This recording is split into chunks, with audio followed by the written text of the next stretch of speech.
Seguimos en Infobae TV, ahora pasamos a la producción. Estamos con Alfredo Rodes, que es dirigente de CARVAP, la organización de Provincia de Buenos Aires y La Pampa, que está dentro del gran núcleo de CRA. Además es productor agropecuario de la zona de Carmen de Areco. Le estábamos preguntando fuera de aire qué produce, si está dedicado a la soja full como la mayoría o todavía tiene algún otro tipo de producción. No, es un partido que venía de raigambre ganadera y lechera y se ha convertido en los últimos años en un partido sojero, donde la principal producción es la soja, le sigue maíz, tiene muy buena ganadería y lo que se ha dejado de hacer, por razones obvias, es trigo.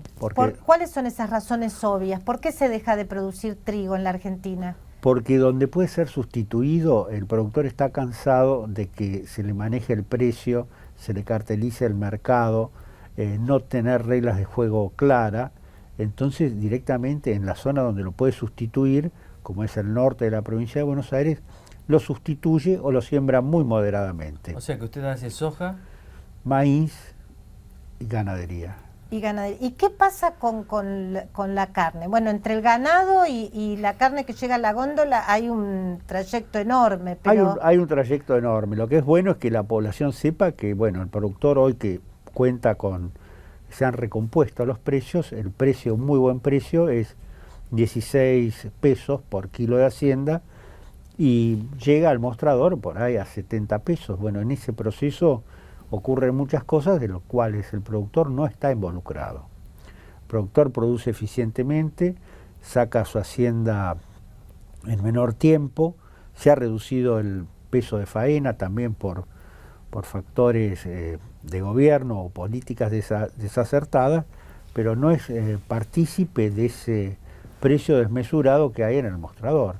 Muchas veces hemos tenido ciclos de bajas muy violentos en la carne y esta no ha bajado en el mostrador. O sea, el mostrador es como que asimila siempre las subas pero nunca las bajas. Claro. También comprendemos que el mostrador paga alquileres, paga sueldos, todo eso le aumenta, pero la realidad es que nosotros vendemos un kilo vivo de hacienda hoy a 16 pesos. 16 pesos y es un buen precio que tienen, digamos, los incentiva para seguir produciendo hacienda, yo diría carne. yo diría que es un precio que se ha recompuesto, pero que no guarda relación todavía con los precios de las ganaderías vecinas, que incluso tienen menor calidad, ¿no? Estoy hablando de Uruguay, Brasil, Paraguay.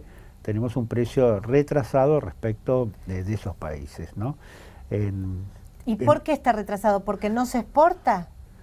Sí, nosotros, esa es una de las razones. Argentina no alcanza a capturar valores internacionales en ganadería desde el momento que se está exportando únicamente un 5% de nuestra producción, cosa que es vergonzoso si vemos los antecedentes del país.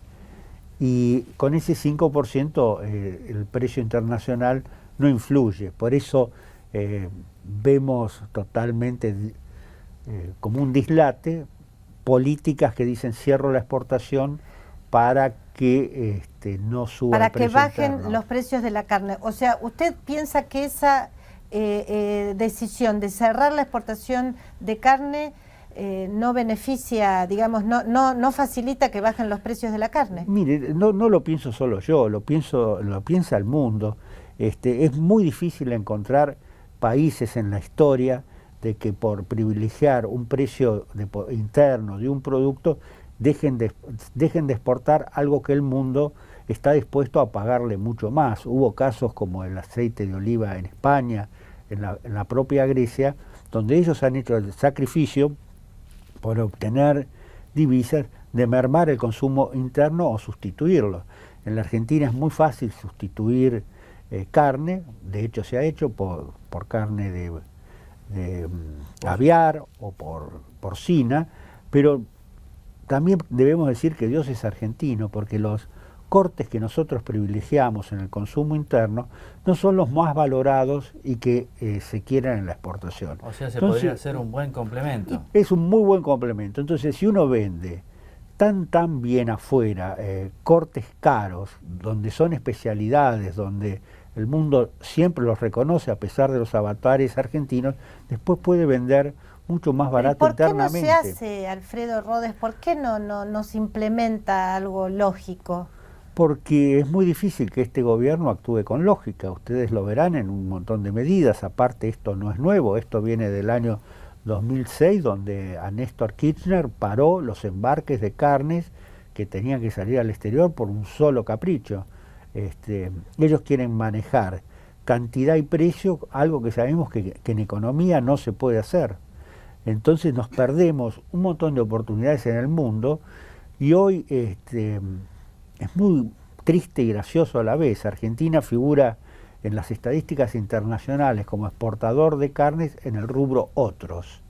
Y estamos en los niveles de México y Honduras. En el 2003, cuando comenzó este gobierno, ¿cuánto de la producción de carne se exportaba? Y 20-25%. O sea que hemos caído del 25% al 5%. Al 5% y hemos perdido 10 millones de cabezas y un montón de tecnologías que serían aplicables si hubiera incentivos en este negocio que es de largo plazo, que no se están utilizando. Y además la carne está cara y en su opinión no va a bajar en el mostrador. No, esto lleva a que con esa falacia de la mesa de los argentinos que nos han inventado en un país que produce alimentos para 400 millones de habitantes, terminemos muchas veces pagando los alimentos más caros del mundo, como se dio este año que pasó con el trigo, que el gobierno ni quiso blanquear esa situación, y pagamos el trigo más caro del mundo y el consumidor argentino pagó el pan más caro del mundo. ¿Lo sigue pagando? Lo sigue pagando. ¿Y por qué cree que continúan con una política que ya está a las claras que no da buen resultado? Tanto en la carne, como en el trigo, como en la leche. Ahora parece que van a cerrar las exportaciones de leche, no está muy claro tampoco. No, ya lo han hecho y ya hemos salido desde Carvap con comunicados muy fuertes en ese sentido. Están cerradas o van a estar cerradas durante febrero y marzo, cosa que quita nuestros excedentes que son muy bien pagos en el exterior, porque claro, ellos lo que quieren es que se abarrote el mercado interno y se produzca una baja. Pero lo que no se dan cuenta es que hay veces que los productos están caros en góndola y no están tan caros a nivel de productor. Que aquí hay fallas en la cadena comercial, hay problemas de financiamiento prohijados por el propio Estado con tasas del 25-30% anual. Entonces que todas estas medidas que se toman van a contramano de lo que se pregona de una mayor producción, ¿no? O sea que la leche, a pesar del cierre de exportaciones, puede no bajar el precio perfectamente en góndola. Sí, puede no bajar, puede ser que alguien de la cadena tenga una oportunidad de capturar precio y de hecho lo haga, pero tampoco está desabastecido. Tenemos índices de consumo de leche del primer mundo, o sea, no hay lo mismo que en carne, estamos en niveles de consumo altísimos, ¿no? Pero ¿Cuánto se consume por habitante de leche en la Argentina y de carne en la Argentina? De carne estamos en carne vacuna. Carne vacuna. Estamos alrededor de los 60-65 kilos. Y de leche no lo recuerdo en este momento, pero estamos en niveles de los países europeos. Ajá, ajá. Sin fluctuación y creciendo. Mire usted, ¿ustedes tienen contacto con el gobierno nacional, con el gobierno provincial? Entiendo que por lo menos con el gobernador Scioli se han juntado, con el nuevo ministro de Agricultura y Ganadería de la provincia de Buenos Aires. Con Alejandro Rodríguez. Sí. ¿Y qué tal esos encuentros? Bien, ¿Usted fue a esas reuniones? Sí, o sea, tenemos una mesa agropecuaria provincial donde el gobernador se comprometió a concurrir en un plazo no mayor de 60 días. Esa mesa funciona de forma mensual. Hay varias otras mesas que vienen funcionando institucionalmente en la provincia, como es la Mesa de Seguridad Rural, la Mesa de Emergencia Agropecuaria. Ahora hay una mesa fiscal que fue consultada y arbitró bien en este tema de la probabilidad de aumento del impuesto inmobiliario, el debatido 18% en la provincia, O sea, hay un diálogo, pero en cuestiones minúsculas. O sea, en todo lo que es producción agropecuaria, la gran tajada es del gobierno nacional, las decisiones son del gobierno nacional, los impuestos, las retenciones son del gobierno nacional, y hay una parte mucho más pequeña que es de injerencia provincial. En lo que es de injerencia provincial tenemos diálogo, a veces se obtienen resultados, a veces no se obtienen resultados, ¿no? Ahora, ¿Scioli es más sensible que Cristina Kirchner a la producción agropecuaria, o menos sensible, o igual de sensible o insensible? Toma nota de nuestros reclamos. En la última reunión comenta el gobernador que que iba a estar 40 minutos de reunión con nosotros porque tenía una entrevista con el ministro de Economía y pidió... Con Axel Kicillof. Sí, y dice, ¿qué me pueden decir del trigo? Y nosotros le dijimos, mire, gobernador, la verdad que el trigo para la provincia de Buenos Aires es como la yerba mate para Misiones. La provincia de Buenos Aires produce el 60% del trigo del país y el problema con el trigo lo tiene Buenos Aires. Nosotros lo que podemos proponer es volver a tener una producción de 16, 18 millones de toneladas de trigo y no la paupérrima de un siglo atrás que estamos teniendo.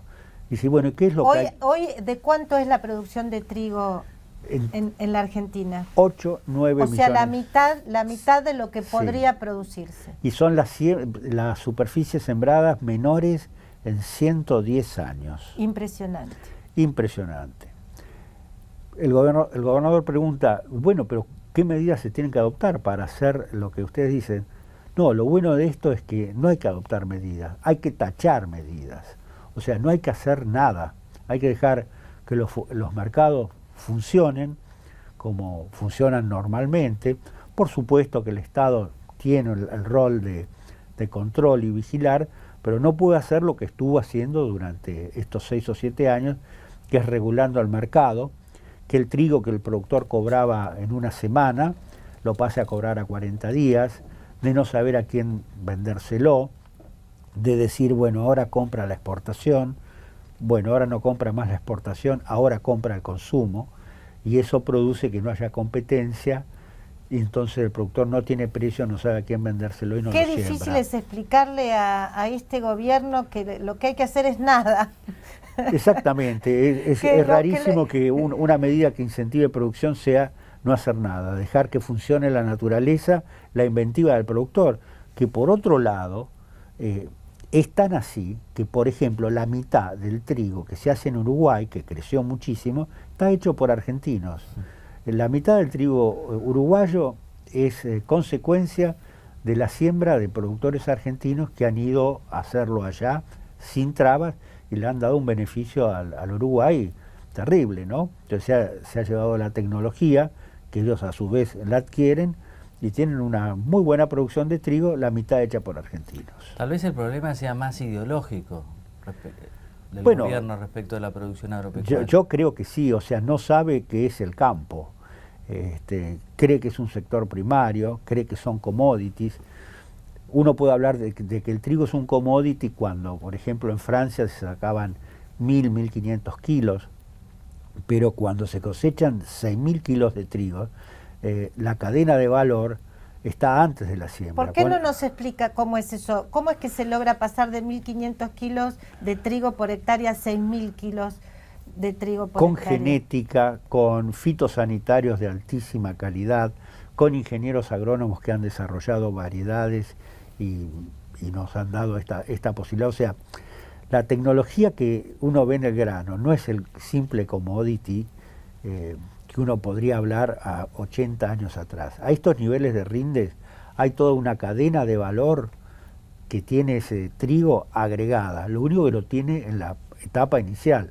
También cabe la posibilidad de después transformarlo en harina o en otros productos como hacen después países de la cosecha, avanzados. Es decir, como que hay dos procesos. Pero antes digamos, al sembrar, hay un círculo virtuoso de que nosotros los vemos en las grandes exposiciones. La misma cosecha agrega valor, porque no se cosecha hoy como se cosechaba antes. Claro, y toda esa maquinaria, todos esos ingenieros, toda esa genética, toda la biotecnología está aplicada con anterioridad. Y esto cabe para el maíz, para la soja, incluso para la ganadería. Nada más que con la ganadería tenemos una tradición de 100 años o mucho más, donde hemos traído razas de clima frío, que hoy prácticamente no existen en el mundo, existen rodeos tremendamente reducidos, a una Argentina de clima templado, que se han sabido adaptar y que el mundo quiere esa calidad porque no la encuentra en ninguna otra parte. Y nosotros podríamos potenciar todo eso y a su vez disfrutarlo acá, no lo estamos haciendo.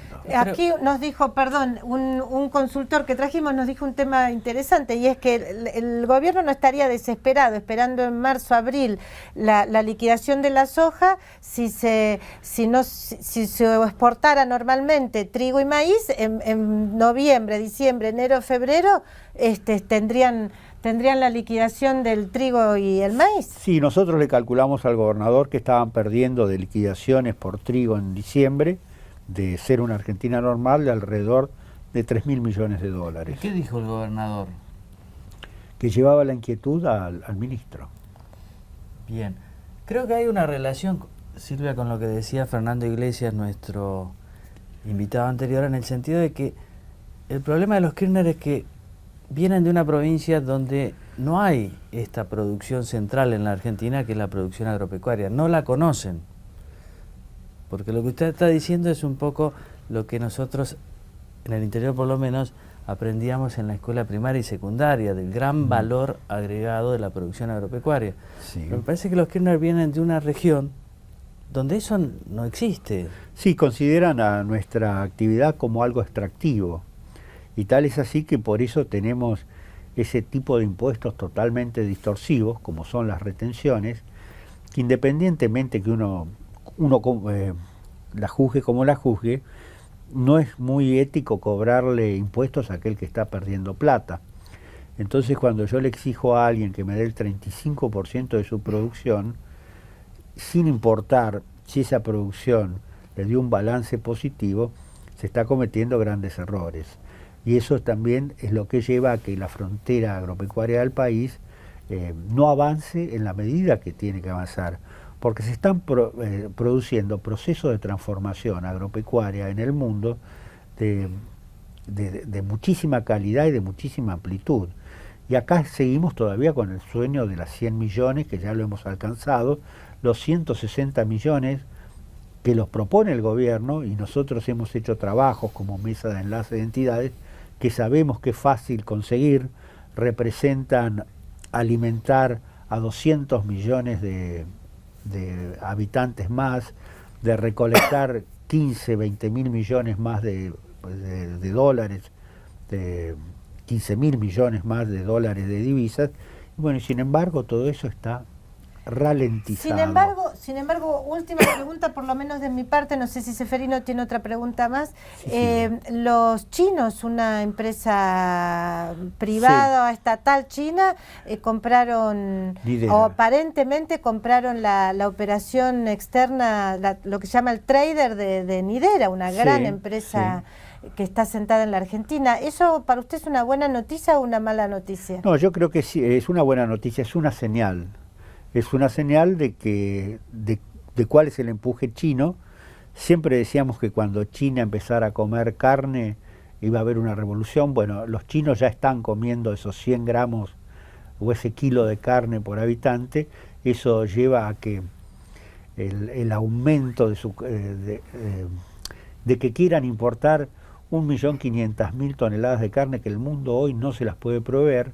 La Argentina sería una oportunidad, desde ya que la carne argentina va a una población de élite china que quiere pagarla y la paga muy bien, y bueno, y lo perdemos. Entonces, China, al no tener territorio, hasta incluso faltándole territorio para construcciones fabriles, busca en el mundo alianza de tipo estratégico con todo lo que es producción de alimentos, porque no los puede producir no por la tierra, sino por la cantidad de agua también que lleva a producir alimentos, ¿no? Claro, claro. Bien, la buena noticia es que los chinos seguirán comiendo y nosotros seguiremos teniendo nuevas oportunidades. Muchas gracias, señor Rodes, por haber estado con nosotros. No, gracias en nombre de Carvap.